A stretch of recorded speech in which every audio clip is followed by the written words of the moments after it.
Hi, everybody. This is Work in Progress. I'm Jennifer Vandepoel, educator of school and family programs at the Art Gallery of Greater Victoria. Call me Jen.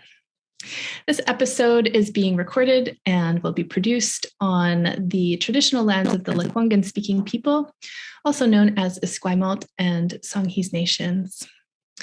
In this episode, we are joined by collaborators from our School Workshops program, a collaboration with the University of Victoria's Indigenous Education program.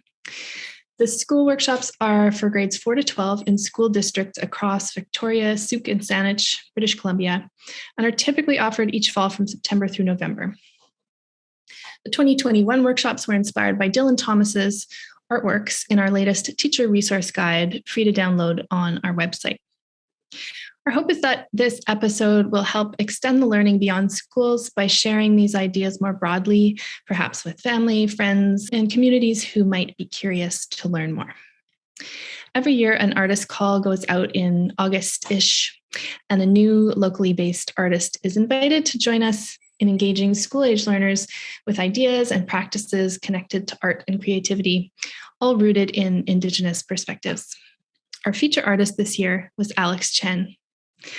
Alex, hello. Thanks for joining us. Hello. How are you doing? Thank you so much for having me. Oh, I am doing wonderfully, always lovely, even though the audience will not see. I can see your face on a beautiful Zoom screen, which has been a sight that has been missed over the holidays because in the fall, we were seeing each other very frequently in a wonderful way. I've missed you too. Yeah, we were seeing each other really regularly, visiting schools all over the place, very early in the morning. Very early in the morning. Usually the call would crawl would somehow make it into the transit time as well. People might be listening from, New Zealand. I wonder what they'll think the call would crawl is. Oh, very true. So the Colwood Crawl is a morning slow traffic event where everyone from the communities outside of Victoria, for example, Langford, View Royal, Sauk perhaps, are all heading into the city to work. And so it really clogs things up comparatively if you were comparing it to, for example, traffic in even bigger places like Toronto. It's child's play. But still, there's just the one main artery into the city. So. Well, I'm so grateful you made it through that traffic and to the schools because I feel like it was a really wonderful experience. And I noticed that you were really positive and smiling every single time I saw you those early mornings at the schools. And I'm remembering, Alex, at the start of every workshop, you introduced yourself to young learners. And I wonder if you can start by sharing that with us. Yeah, for sure. So we always like to start the workshops in a good way. And so I would often like to trace my family background. Both sides of my family are originally from the Shanghai area, or if pronounced in Mandarin, it's Shanghai, which means on the sea. And both sides of the family, through happenstance very early in my parents' lives, ended up in Beijing. And so they're effectively Beijingers, but family ties to Shanghai. After doing various schooling, growing up, maybe a cultural revolution thrown in there, my family left China and came to Southern Ontario, where my dad did his PhD at McMaster, and then eventually my family settled in Cambridge, Ontario, which is on the Haldimand Tract, which is on the traditional territories of the Haudenosaunee, Anishinaabe, and neutral peoples.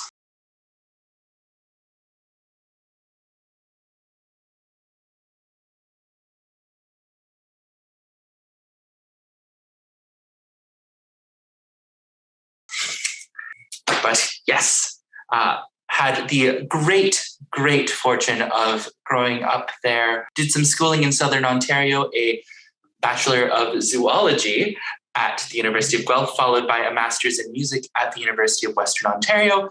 And then by happenstance found myself on the unceded traditional territories of the Lekwungen-speaking peoples, now known as the Songhees and Esquimalt nations.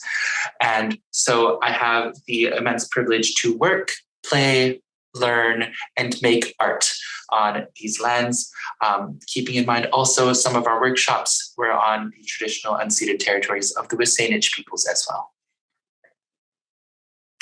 Thank you.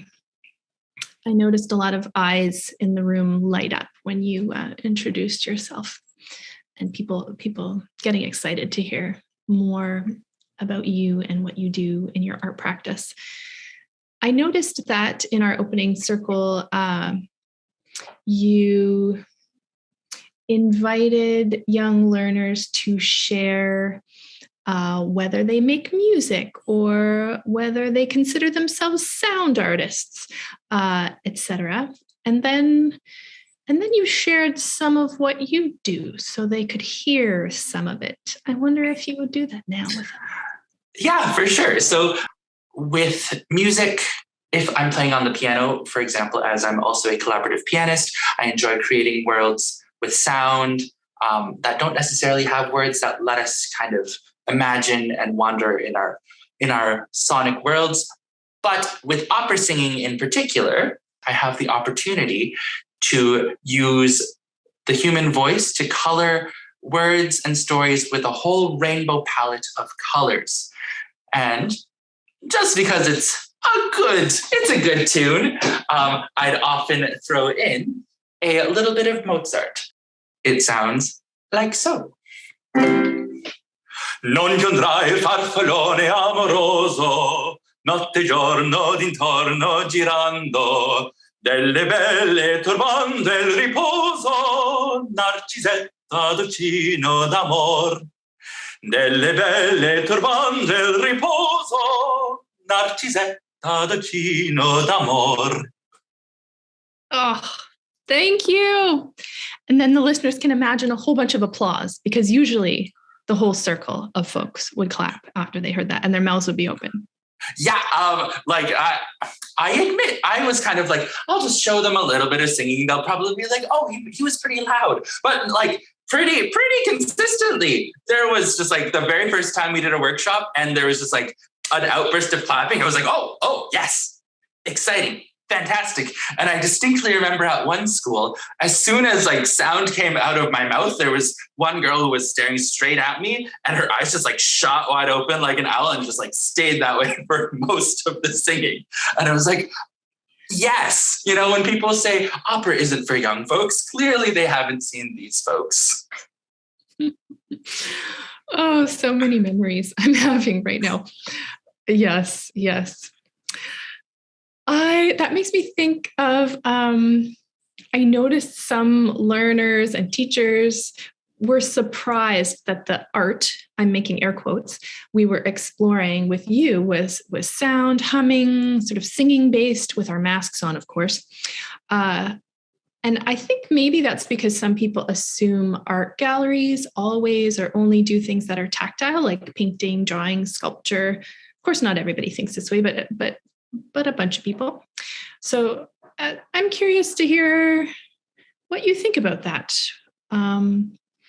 Why you think it was important that we made sure to share maybe a bit of an unexpected art form in these workshops. Definitely. When there were several questions, as you said, from teachers and students that kind of went like, so when are we gonna like pull out the pencil crayons or the paints and the shapes and like, make some art?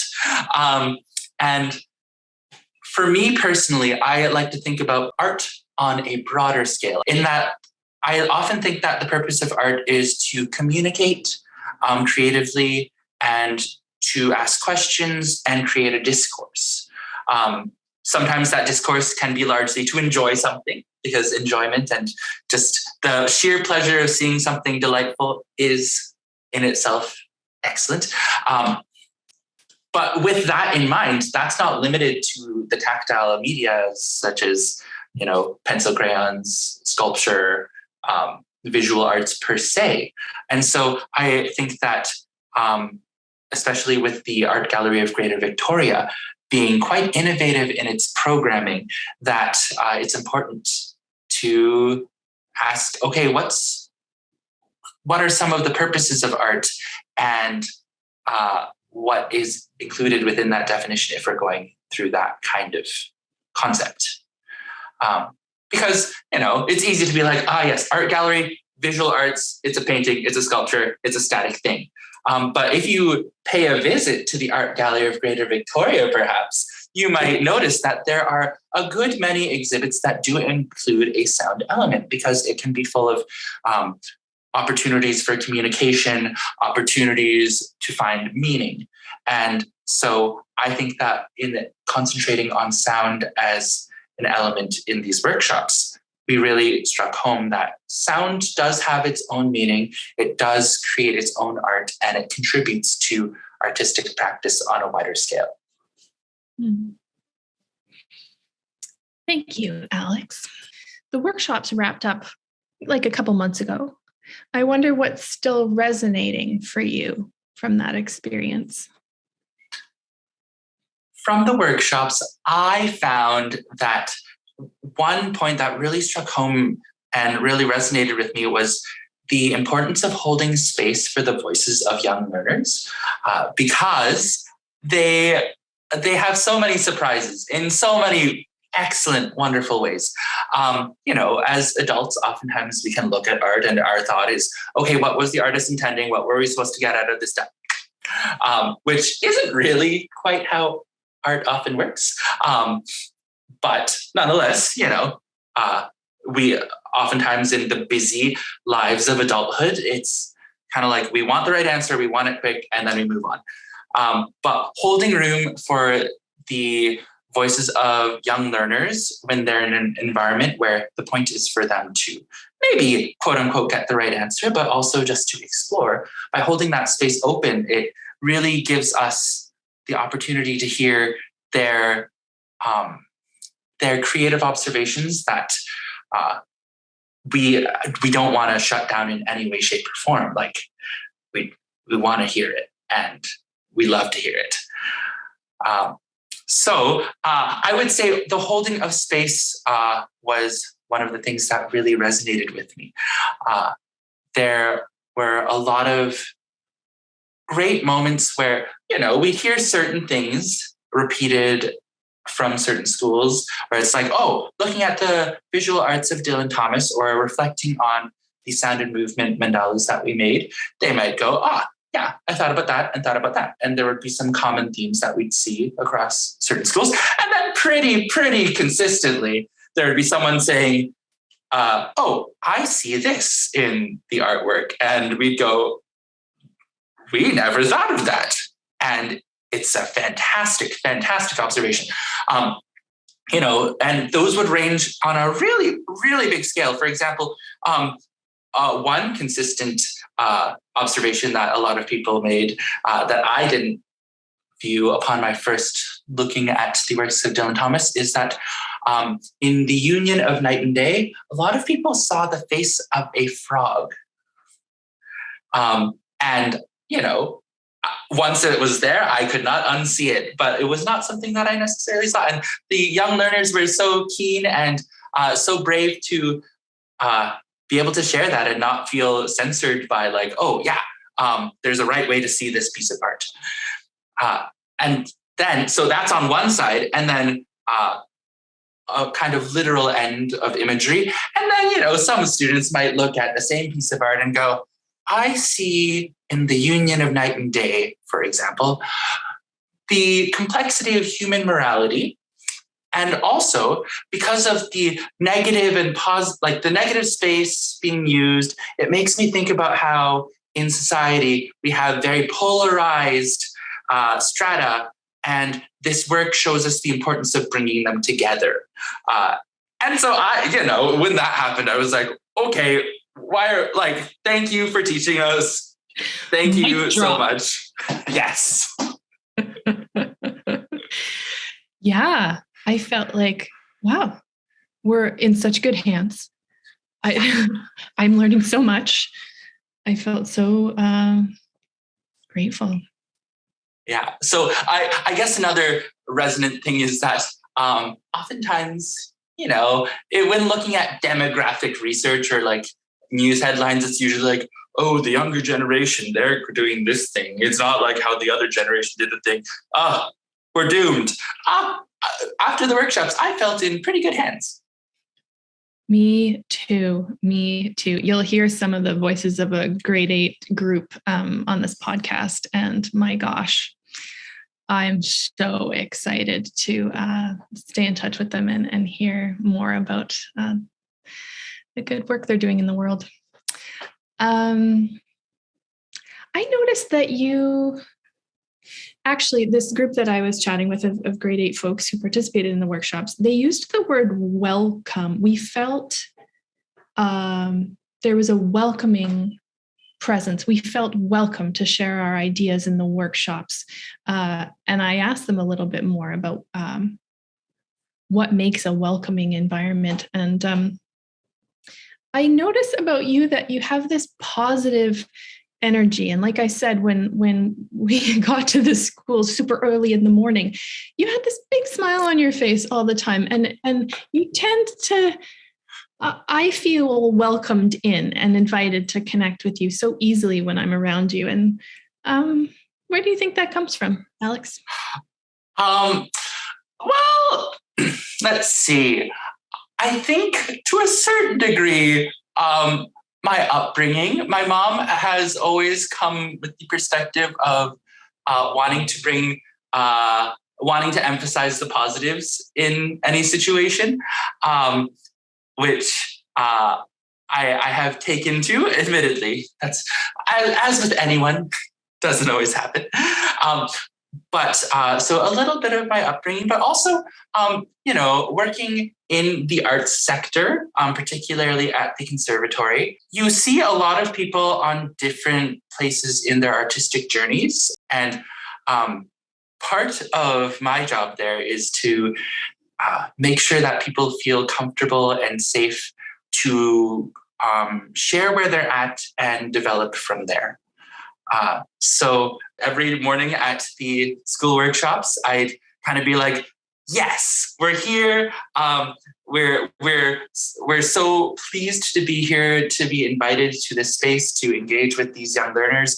And I wanted to make sure that I was bringing the proper enthusiasm, which reflected how enthusiastic I was about being able to work with them, and really making sure that was clear, So it was a mix of having the right level of caffeination, and just really appreciating the privilege and the opportunity and the wonderful people that were at the workshops, and really just vibing off of that. Am I using that word correctly? Am I old? Oh no. I think you sound very cool, Alex. I'm no coolness authority, but speaking of coolness, you have this connection to zoology. How do you think these workshops, what kind of connections can you make between zoology and these workshops, if any? Well, I remember distinctly in my zoology degree, in third year, there was this professor by the name of Douglas Fudge. And he taught the third year invertebrate zoology course. And a big part of it concentrated on like applying the scientific method, which you'd think, oh, we did that in high school. Like we're good. Like we have it figured out. But there was something very liberating and great about how he described it, in that in like creating your hypotheses and your concept of the world, you have to use your imagination. And so he was always like, this part's really exciting when you create your hypothesis and your predictions. Sure, they have to be testable. Sure, they have to be like very clear. But like it all comes from you imagining a whole entire world.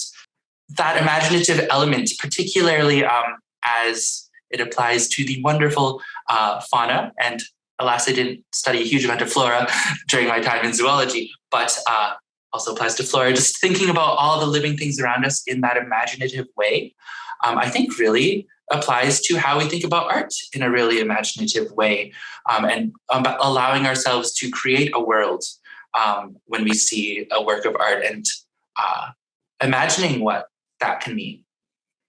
Also, another thing from my zoology degree that I would be remiss not to mention, I just remember going into that degree and then taking a second year invertebrate zoology course, just that went through the whole swath of different invertebrates. I was like, oh, wow. Okay, yeah, these guys are super cool. Like, what was I thinking about invertebrate zoology? Because I did not know you were here, and y'all are amazing.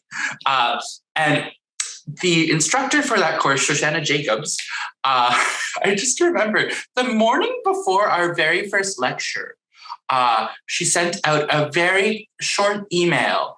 At the end of her email, exclaimed, like, I'm so excited to be able to do invertebrate zoology with you. And then in all caps, and then a whole bunch of exclamation marks, just wrote, whee! And I carry that with me because, like, you know, first year, you're like, I need to be very, very, you know, poised and professional in my communications with professors. And then, you know, second year pops by, this really amazing prof pops by and ends an email with, whee! And I was kind of like, you know what, I strive to have that level of enthusiasm in my interactions and with my field of study. I love it. And I feel it from you. Thank you. I am going to take that to heart and remember that. Wonderful. Can we do this every day, Alex? I would love to. Okay, we might need a 5-hour podcast, Alex. I'm also wondering, looking back to when you were in grades 4-ish to 12-ish, let's say grade 8-ish, that period of your life, why would you have wanted the Art Gallery of Greater Victoria to visit your school, assuming you would have wanted that? Oh, I definitely would have wanted that. I would have loved the Art Gallery of Greater Victoria to come with their workshop series to my school because growing up, I had a familiarity with what my parents did, what my family did, what was happening in school and my extracurriculars. But professional art making wasn't really part of that world. I would have loved to have the workshops so that I could see the artists in my community and really understand that that's an active thing that's happening. And whether I, at the time, would be like, oh, that's something I want to do when I grow up, or as something like, I just want to engage with that regularly because it's something exciting in my community. I would have loved to have that because it enriches your sense of your place, the people around you, and how the world works in general. Also, I very much appreciate specifically how the Art Gallery of Greater Victoria, in their search for artists or their call for artists each year, they choose a different theme. They don't always go like, okay, we're going to have a painter and then another painter and then another painter.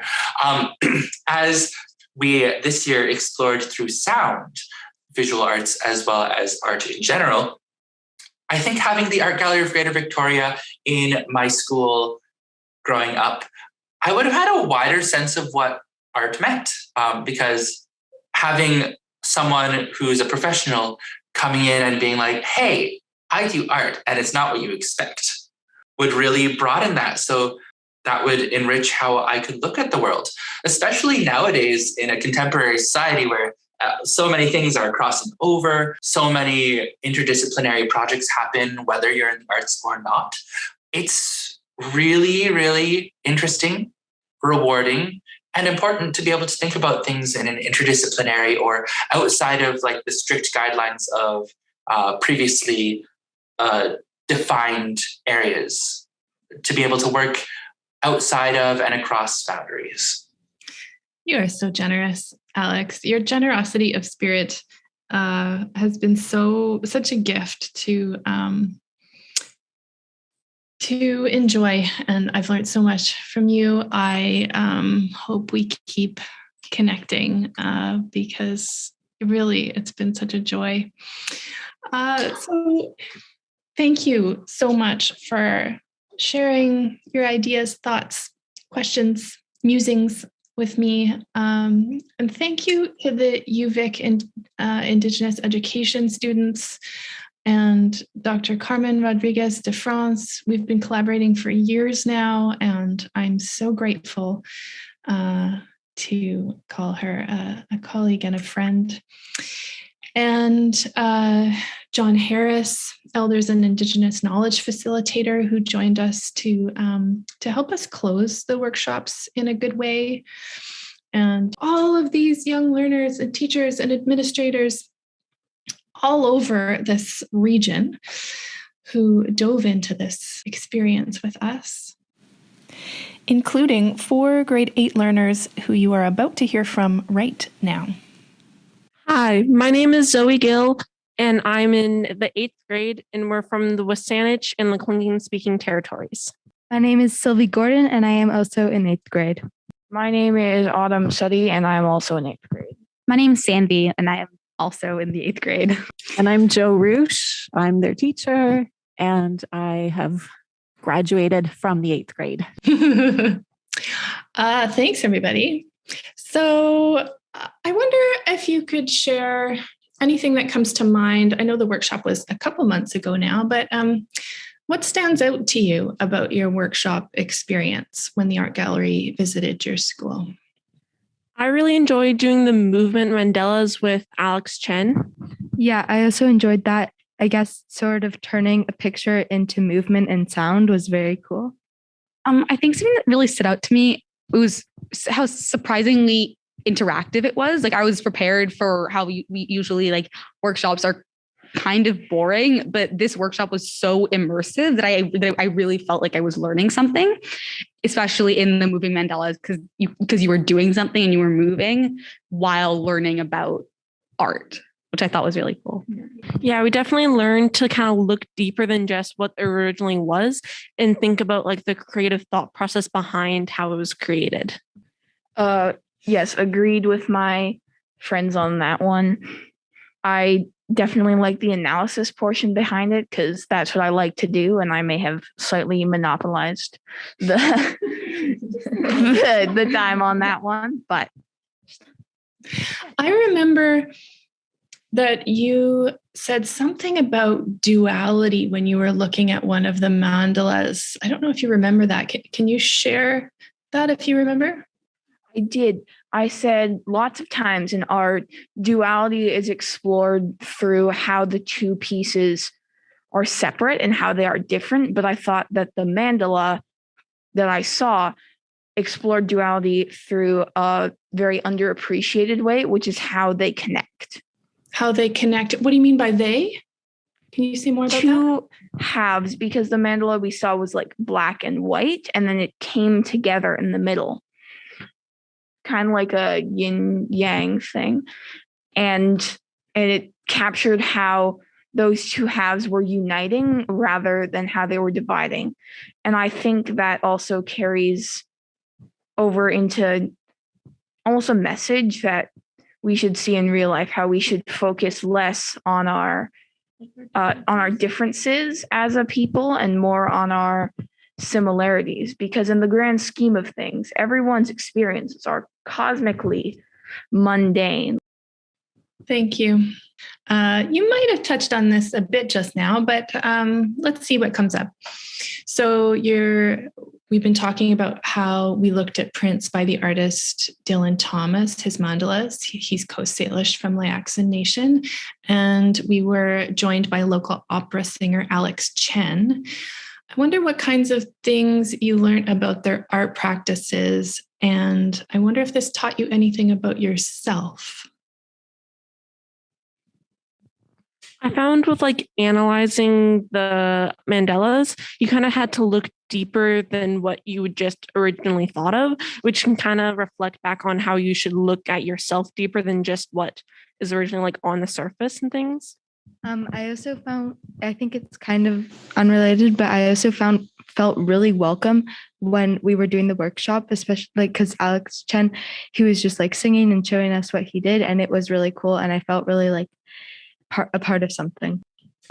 This may seem a little bit more surface level, but when I saw like the kind of talent that both Alex Chen and Dylan Thomas showed us, like between the artwork and like the way, like his like Alex Chen's beautiful voice, I really felt that I could do something a little bit more. I love to sing and to do art, and it made me feel like a little like I could do a little bit more.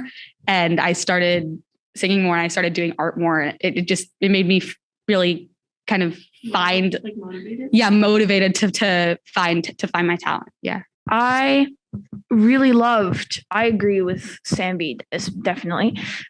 But I also really loved that they gave us, like as just a group of random school kids, a chance to analyze art and have our opinions be valued. Yeah. And like, it's sort of like, you know how in the principle of death of the author is that the author's opinion on their creation, or the artist's opinion on their creation, does not outweigh or outvalue the consumer's opinion. And I really liked how that everyone was given a chance to share, and no one person's opinion was ever seen as more important than the others. And I really love that.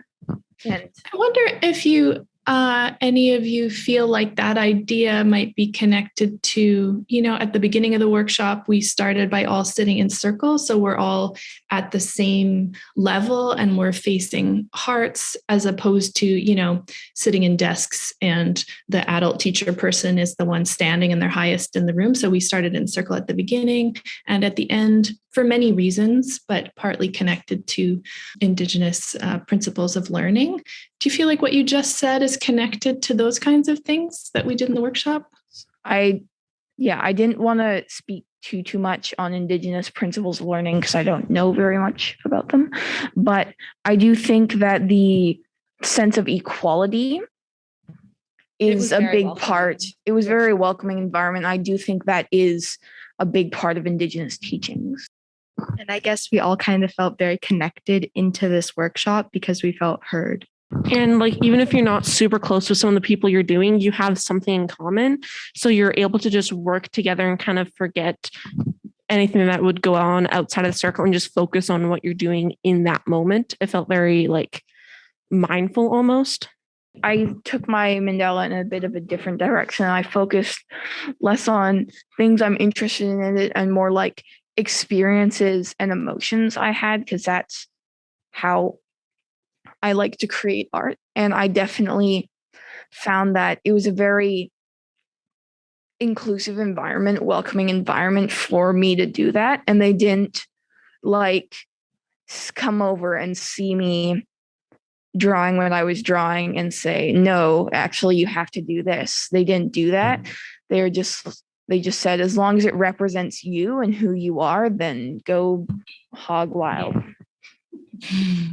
I heard a few of you say that it was a welcoming experience. Yeah. It very much. That fills my heart, because all of the collaborators that have come together to think about how can this be a meaningful experience, these workshops have talked about, it's really important that it be welcoming. What makes for a welcoming experience, in your opinion? Well, I felt really like included in that I could say what I thought and I wasn't going to be judged. And I felt very, immersed into the experience. I think for me, it was really just like the energy that was like given off by you and the big students, Alex Chen and Dr. Rodriguez. It was just that kind of feeling that like these people would be inclusive and these people would be accepting. And it was just so nice. It was a really nice atmosphere with everyone being excited and eager to be there. And then you were also able to feel very seen and heard when we were in the circle, because if you were interested in, everyone got a chance to speak, but you weren't forced to if you weren't comfortable or didn't want to share. And it was very nice to have the options and everyone being included in that way. It was amazing. And I really hope that we get the chance to do it again and other students get to experience it as well. Yeah, I think that pretty much sums it up. It was just like a very respectful, like speaking as if they are like someone who's on the same level as you, and also like someone who also has ideas and concepts of their own, and they want to also be heard, as well as the educator. And I really felt that way, that I was heard. I'm so glad you felt that way. Reciprocity feels really important in this kind of experience.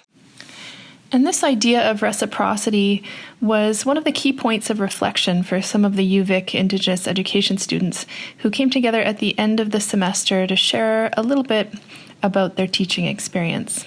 So we'll hear from a few of them now. So for our group, we discussed really knowing our students and making sure that we have our students reflected in the learning process. Then we also discussed starting with the end in mind, so having our learners know what the expectation is, where we're going, and that will make the learning experience relevant. And then empowering our students by giving them the tools to be critical thinkers and giving them the tools to continue on their learning after we have left the classroom and take that learning out into the real world and apply it in whichever way they see fit. In our group, we also taught at Arbutus Middle School and focused on the pandemic as well. And by reflecting on our lesson, we discussed the aspect and topic of vulnerability. And we began our lesson by discussing what was challenging during the pandemic for us. And we wanted to be able to show our students by being vulnerable ourselves that, it's an open floor and that they're able to share their experiences as well. And fostering choice and voice in the activity that we chose by being able to, for them to focus on something that they're interested in or something that really reflects themselves and their experiences. So we tried to foster that in our classroom and then ended with a sharing circle by, again, beginning with how we felt during the lesson and then allowing the students to share if they would like to and then pass also if they were not comfortable. We've talked about a lot of the similar things that other groups have, but just really getting to know your students, their interests, what's meaningful to them, and then just being really purposeful in what you are doing as a teacher. So there's a reason and meaning behind kind of everything that you plan so that students can see themselves reflected and connect what they're learning in school to their own lives. And then we said that you would know if it's working basically by student engagement and how invested they are, if they're asking questions, if they're going home and telling their families about it, if they're showing interest during the lesson. So we sort of in our conversation came up with 4 words that we felt spoke to creating meaningful teaching and learning experiences, and that began with relevance. So making sure that the learning opportunity is relevant to the learners by engaging it, with their interests and what they want to learn about, and that you can only do that through relationships, which was our second sort of keyword, and cultivating those reciprocal relationships through connection, which was our third word, and getting to know who the students are and what they need to be successful in that space, as well as just always entering into a teaching or learning experience with purpose, authenticity, and intention, and doing the best that you can with what you know in that moment. And now you'll hear John Harris, the Elders and Indigenous Knowledge Facilitator for School District 61 in Victoria, share some thoughts with everyone who delivered the workshops at our closing gathering about what a powerful opportunity it is to create meaningful learning environments for and with young learners as Indigenous and non-Indigenous educators in schools. Many of you shared that you've learned that you have a lot more to learn, and I understand that. I bring my lifetime of experiences, growing up in Victoria, growing up in community, going to cultural community, being connected to the Indigenous community, but being a product of the education system and then being part of the education system. So all of those experiences go into my practice. So don't feel bad if you feel like you still have more to learn, or that you're just emerging as a learner in Indigenous education. I do see the value of Indigenous education for all students, but also for our Indigenous learners. It's about holding that space for them and creating opportunities for them to bring their knowledge and expertise and experiences to be valued in the classroom setting. Some of the other things I want to share is that one of my favorite First Peoples principles of learning is that learning takes patience and time. And we're not always afforded that time in the system that we're in. You know, sometimes we have to fit in a lesson plan that should take a week into a day, right? And so just to be mindful and to not let that deter you, right? Many of you guys talked about taking risks. I think that's so important. And so I'd love to see that there's more opportunities for this learning in all of our phases of education, starting from kindergarten all the way up to university. It's so important. I also wanted to just share a final song with you. This is a song that is a celebration song, and I just wanted to share it with you because we're celebrating the end of this program and the beginning of your journey into education. This song, the celebration song, was composed by Bradley Dick Wellington from Songhees Nation, and it's one that belongs to our district that we have the permission to share and teach. So whenever I go and share a song or songs with a class of students or with staff, the most important piece is learning the protocol is to say where the song came from and who gave you permission to sing that song. You just can't go around singing songs. And so this song we have permission to share in our school district. You guys can feel free to, when we're in a drum circle like this, if you want to just kind of follow along, you can, drum with your hand, on the back of your hand like that.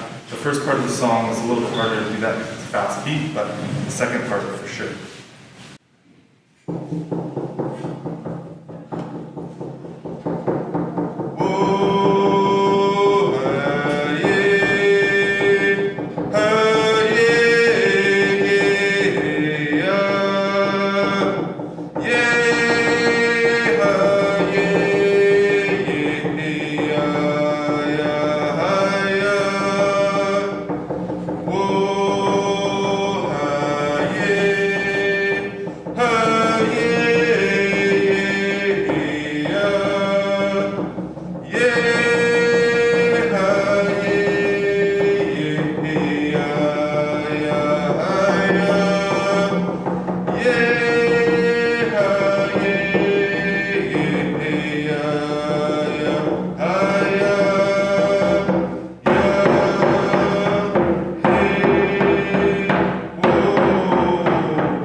This is Work in Progress.